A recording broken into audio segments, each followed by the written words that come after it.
So where do you think this all started? Do you remember, since you are saying your family wasn't really that much Yes. into this spiritual practices, and I like that you mentioned religion and spirituality. You did not know the difference, because actually, even when you read Vivekananda, he uses the word religion for Yes. spirituality. Yes. He doesn't Yeah. really use the word Yes. spirituality.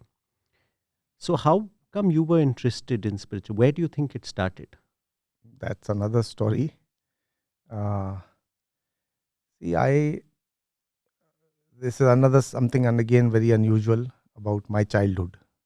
Um, you don't generally remember anything below 3 years of age, So what I know of that phase, the first 3 years of my life, is from my mother largely. My mother and my parents, my other family people, elders. And they told me that while when I was 3 years old, that was my mother, that I would, ask for certain specific things always. And it started by asking for some mithai before my meals. I would say, no, I want a mithai before. So she'll say, yes, you'll get a mithai. What's the problem? You eat your food first, then you'll get your mitha. But I would say, no, you put it before me, and then I will have my meal. I remember this little conversation because then my mother said, what's wrong with you? ये पंडितों की तरह आपके पहले मीठा. I said, I always start with the meetha. So, what do you mean I always start? I said, that's how I eat my food. She says, where are you been eating here? And then it seems I told her that I remembered it was as if I was living in that life. I wasn't here. It was a continuum from a past life. And then I started to tell her that, this is how I live. This is how I eat. This is what I do. And so that was a very startling thing for my family, that this fellow, and I refused to believe I mean, not believe, I mean, I was behaving as if I was not a child, 3 year old, but I was that person of that past life. And so my earliest recollections of my own this experience of remembering this past life was from, let's say, 5 to 6 years later. Prior to that, what I know, what I used to do is all from my mother. So I would actually dress differently, and I would ask for a janeu, that I need a janeu, I need a mandir here, I need these clothes. And in your family, this wasn't. Oh, it was, except for my grandmother. She She was was devout. she was devout, and she would, she used to follow a very rigorous practice. But the others were just about, like, a lip service kind, which, they would come for some pujas, have the prasad, and that's it. That is what was for them. And non-vegetarian, staunchly fond of non-vegetarian, all of them. So except my mother and grandmother. So the ladies generally weren't, but all the men folk, my brothers, everybody. That was another difference. I refused to eat uh, any of that non-vegetarian Right from food childhood. right from childhood. And in fact, there was an incident which I recollect, and which was very, again revealing. That one of my aunts, she said that, how can this fellow not have meat? I mean, how is he going to, like, survive without meat and things like that? So you just have to make an effort and make a meat, and then he'll get started. So she very cleverly, my cousin, her daughter, she put the plates together. We used to eat, and she put her plate next to mine, and she started feeding both of us. And she took a chunk of meat with the roti from her plate and gave it to me. And instantly, I knew that it's not what it was. And I threw up, Wow. and I created a ruckus. I remember that. How old were you then? Probably 5. Wow. Yeah, because I remember this very clearly. And I created a ruckus. I said, how dare you do this to me? You know, Irrespective of the fact that she was an elderly lady. And as a young child, I couldn't have even spoken to her like that. I was behaving like an old man, and said, how dare you do this to me? You have defiled my religion, and how did you, आपने करा कैसे ये, and धर्म भ्रष्ट कहते हैं. भ्रष्ट कर दिया. And I started talking as she was also taken aback. My father had to intervene, and he said that, bhai, what is the problem? I said, if you do this kind of things to me, I will not live here. I will leave. And that's when he got very concerned. So he, then my mother, they sat me down, they started talking to me. They said, let's understand, because, and they then took a decision not to attempt any more about this. But I was very sick. I kept throwing up, didn't eat food, for the rest of the day. There's no point trying with this guy. Leave him alone. So then started this, revelation about the past life, that I was a Brahmin, not a Brahmin, but a non-Brahmin Pandit. Probably now, I mean, I can make that distinction now, but I used to at that point of time tell them that I was a Pandit in a temple in Mathura, and this was how I lived. This is how I live, not that I lived. Mm-hmm. I am from there. I am so and so, and this is how I live. So if you can keep me like that, fine. Otherwise, I'll find my way. Wow. My father said, "Don't worry, we'll give you what you want." So I gave a list of things, and he sent somebody to get those things, and everything was laid out. A small temple was set up for me in the house. I was given the janeu. I was given the dhoti, whatever, piece of cloth. And very funnily, I used to get up in the morning, early hours, and I said, I will not have a bath in the bathroom. I have a bath and there was no, I mean, the what you call the kua was far off. So they said, no, we can't allow you to go so early morning to the well. Why not a hand pump? Somebody will give you water from the hand, cold water in the morning. I used to have this bath with mantras, and then I started reciting mantras. So they said, where did you learn this? I said, this is what I do, So this went on for about 2 years, I think. And then at the age of 7, I remember that a lot of people started coming and talking to me, and they wanted to know. And I was recounting the same story again and again, Eventually my father said, let's put a stop to this, because this guy is going to, either get too much into it. And he stopped people from meeting me about and talking to me about that.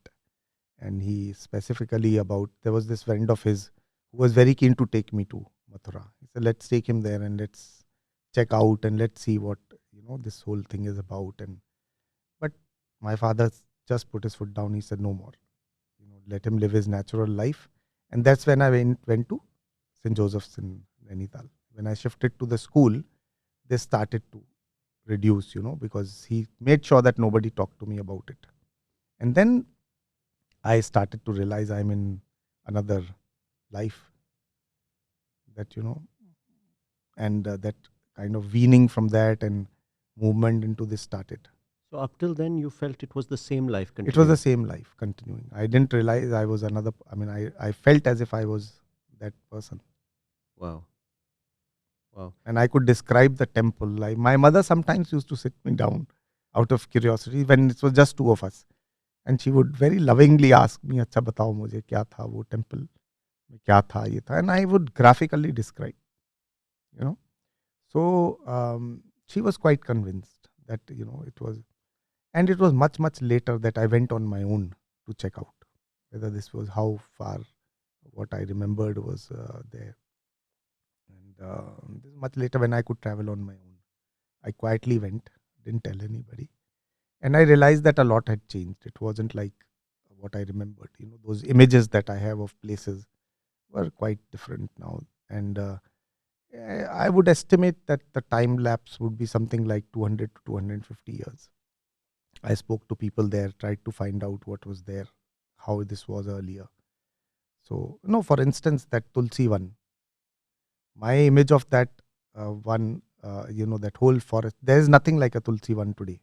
It's like all gone, and you have a little bit of that thing in, where that they say the Ras Leela happens. Mm-hmm. There's a little patch left. Yes, where nobody's supposed to go. Nobody's on supposed to go and all. moonlit nights. Now that entire area for kilometers, several square kilometers was a Tulsi one. And you could only walk under the trees. And there were these passages, going under the trees. And there was this huge, they were not very high trees. They're low trees. But there were these passages, very interesting things you could go into them, and they were shaded. So people used to play, children used to play, people used to cross over from one point to the other there. Just about enough height to walk through. So those are all gone. There's nothing like that left now, except for that little patch. And even the temple changed. So for me, this whole phenomena of continuity of life is something from my own real experience. First-hand experience. Yes. So you mentioned that 200 to 250 years is your estimation. Yes. And you went to Mathura perhaps after school, after... This was, I think, So 250 years, you are meaning from death in that life to Yes. birth in this life. Yes, yes. Wow. So we have this concept of salvation, where I understood much later when I came into heartfulness that there is this difference between liberation and salvation. And that salvation is only a gap. It's a longer gap. I mean, some people would be born instantly. Some people are in a state of salvation. And perhaps now if I, with my understanding of things now, uh, uh, I think you have to wait for that next phase when your evolution can go on, when circumstances are created for your evolution to go further from where you are. You have to wait for those right circumstances. And perhaps it is our masters, this great plan for me that I was born and I came in touch with the system. Yeah, because the Heartfulness Guide Daji also mentions very often that the soul is attracted to the vibration that is ready. And perhaps time is a very different concept Yes. in the physical world and in the world where there's no physical existence. So it's very interesting. And what about now? How much do you remember of your past life now? I remember, memories are there, but it's not with that kind of intensity and that kind of detail. Also, interestingly, one of our preceptors, Kasturi Benji again, my mother told her about this. And her first reaction was that don't intensify it because, the memories of one lifetime are not enough to deal with. So you add one more and, there'll be unnecessary burden on the child. So that was one thing which I overheard, and I said, yes, that I don't need to really. The second was a very interesting incident at Satkul about this. I had forgotten. Post my, school, I became very deeply involved in heartfulness. And it was a very interesting journey because Babuji Maharaj was there and I was lucky enough to meet him. Very, very lucky, I should say. Just those 2 years, And I went completely, so much so that one day I realized that I hadn't even thought of going to a temple for the past. That was the very first year of my practice that, I used to pass by the same temples and there was it as if I was passing by another building. There was no interest at all. And I remember recognizing this feeling in me that, how is it that and there was a time, that every Tuesday I used to go to the Hanuman temple in Nainital. And one Tuesday at around 9 o'clock in the night, I realized I hadn't been. It was Tuesday and I had forgotten. I somehow must have mixed up the dates. 9 o'clock, it was beginning to drizzle. I got up and I said, I will go. Everyone was tucked up in bed and they said, what crazy fellow, what's wrong with you? Even my grandmother said, why don't you do something here? You don't need to. I said, no, I must go. Now that I remember, 9 o'clock in the night, I came back drenched. But I did go. And from that to this change where I'm passing by the same temple, I don't even realize I'm passing by that temple. So I remember noticing that change. So therefore, this was one, and therefore it completely wiped out this memory so much so that I think I almost forgot about it. Till many, many years later in Satkhul, Chariji was there and, I was suddenly called in. And he, probably my elder brother spoke to him. It may have been in some context. And he told him that, oh, my brother also remembered his past life and things like that. So he immediately called me and he said, why didn't you tell me about it? I said, Saab, actually, if you ask me, I forgot all about it. It didn't mean anything to me in the sense that uh, there was never a context where I could have said this to you. And so now that, you saying, I suddenly remembered. And, I had this very strange feeling all through my childhood, from let's say till the age of 15 or so, till I joined Heartfulness. I had a very strange feeling which I could not understand. And it would manifest in very different ways. For instance, let's say I'm in a very joyful environment. There's a wedding going on, and there's people dancing around, and there's partying, and everybody is involved. I just couldn't connect with that environment. And the more of that happened, and the more detached I felt. And it used to worry me, because sometimes I used to feel so out of place. And people used to feel that, why am I not uh, participating? So it used to, as a young, let's say in my teens, that's something which used to worry me, and but I couldn't get over this feeling, and I didn't know what it was. And when I reflected back, even in my childhood, I remember that feeling in a greater or lesser intensity always being with me, and I couldn't recognize it. And Chariji called me, and he said, "Why didn't you talk to me about this?" I said, "Sir, didn't remember. It just so happened that I." And he said, "Did you feel melancholic in your childhood?" I said, "That is it. I used to have this feeling I couldn't recognize, and I think it was this. I used to feel melancholic." And he said, "Oh, okay, that was good." But he just completed that whole understanding of that, experience. And when he said that, and he never didn't explain why that was so. But I could then reflect back and remember why it must have been so. That I was very disillusioned with religion. I was not, I used to have a Brahmin name, but I remember that I was from some kind of, this class which was a aristocracy, not necessarily Brahmin, but I lived a Brahmin's life. I took to a Brahmin's life, and I went to this temple as a Brahmin, because I felt that a Brahmin is by nature, not really by birth. And I think it was something like I was thrown out of the temple. I could recollect that I couldn't recollect the exact incidents, but I remember that I was very, very disgusted and disillusioned with the life of these people there who were running the temple.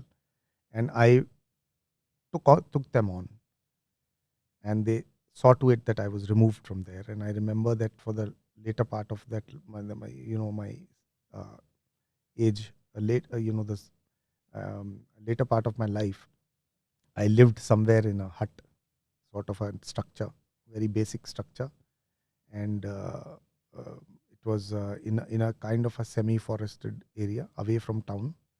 And I lived a very reclusive life. I had no children. I had a wife who was left behind, but no children. And it was a life of just uh, exasperation, that after having done so much, and after having, I actually didn't arrive at anything. I was left seeking. That seeking was not at all satisfied. And my last memory of that life is that I passed away reading some book, probably a Ramayana. And I just, I bent over and lay down on that book and passed out. And I also remember uh, my thoughts about the wife, that how would she now manage? I'm going. Oh, so you recall the Yes. thought of leaving the body. Leaving the body and leaving her behind. Yeah. Sure. So,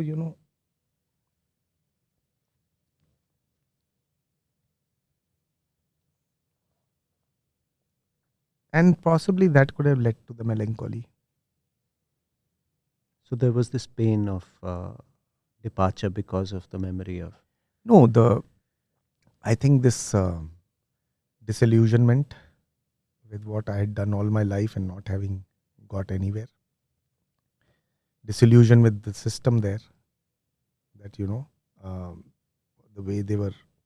And in those days, I think there was a lot of corruption within the, Even 300 years ago. even 300 years ago. And that was a time, I suppose, when these were isolated places, because of the political thing in place, in the sense you couldn't very openly do religious things. But probably the end of the Mughal era, a period of lot of confusion everywhere. Yes, yes, So every one of these places acting independently, and so I think that whole, I would say, not having achieved much, that seeking, not being satisfied, having to leave this lady behind, it must have led to some kind of melancholia, which manifested in an, see, that's, you wouldn't know that's why you don't know the reason why it manifests, but you know the feelings for sure. And that's how I understood very clearly how this whole pattern of sanskars works. That there are no specific contexts, but the feelings are there. They manifest and then they lead you into a certain direction. So after that, I think everything just became more of a matter of research for me on my own experience. It doesn't impact me in that sense the way it did earlier.